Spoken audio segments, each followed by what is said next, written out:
What is HR and ethics? HR are human resources, referring to people who work in a company related to managing employees. Human resources was created in the 1960s when the labour force became more valuable and prominent within the workforce. Human resources is an overarching term, but there are many major points that come under this.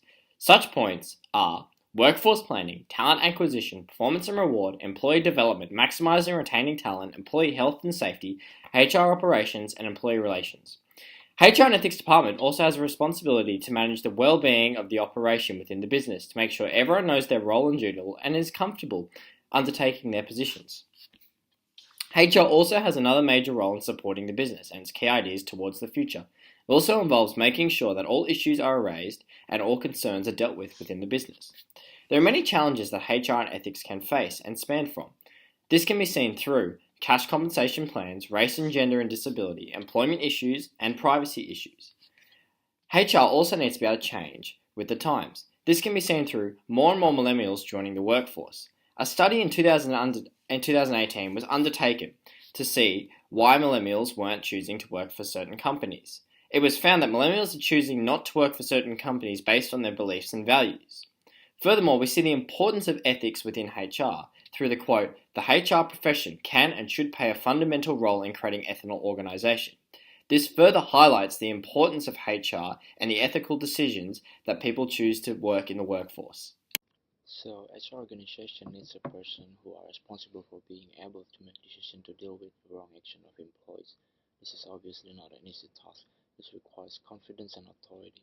HR is a field that constantly changing. This can be felt when the emergence of new technologies that continue to change the way we work.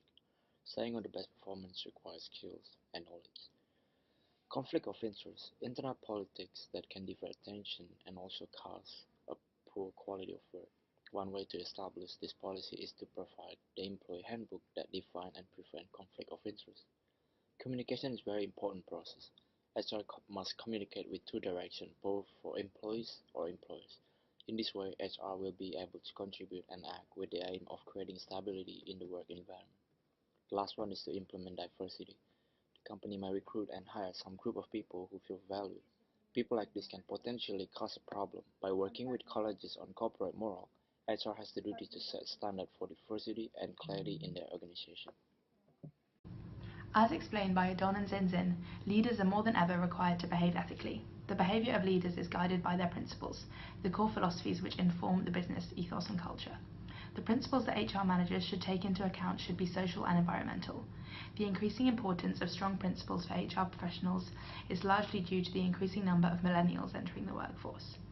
Case study. The University of Sydney promotes its guiding principles of leadership for good and research with impact.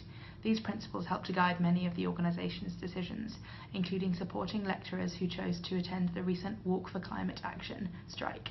While endorsing the walk went against traditional university policies, it was a demonstration of the university's commitment to its ethical principles. Shared values. The strong ethical principles promoted by HR professionals must be in line with those of the rest of the company. It's the responsibility of HR professionals to effectively communicate the values of the company with the team.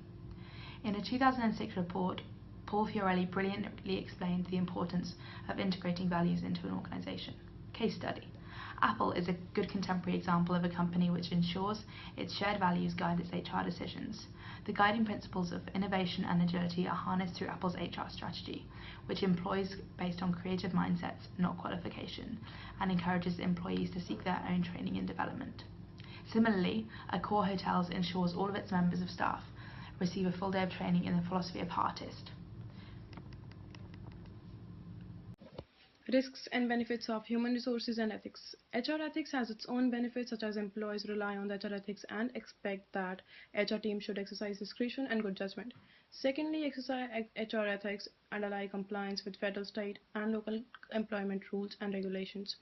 For example, Title 7 of the Civil Rights Act of 1964 prohibits discrimination based on the factors such as age, race, ethnicity, sex, and disability. Moreover, the ethics training that HR develops is essential for employees to build and sustain business reputations. On the other hand, if we talk about risks, the biggest risk is of privacy. HR representatives have access to extremely sensitive information of an employee's personal data, however, they have an obligation to keep it confidential. Workplace diversity is also a risk in a way that one has their own characteristic, and treating a person differently because of this is unethical.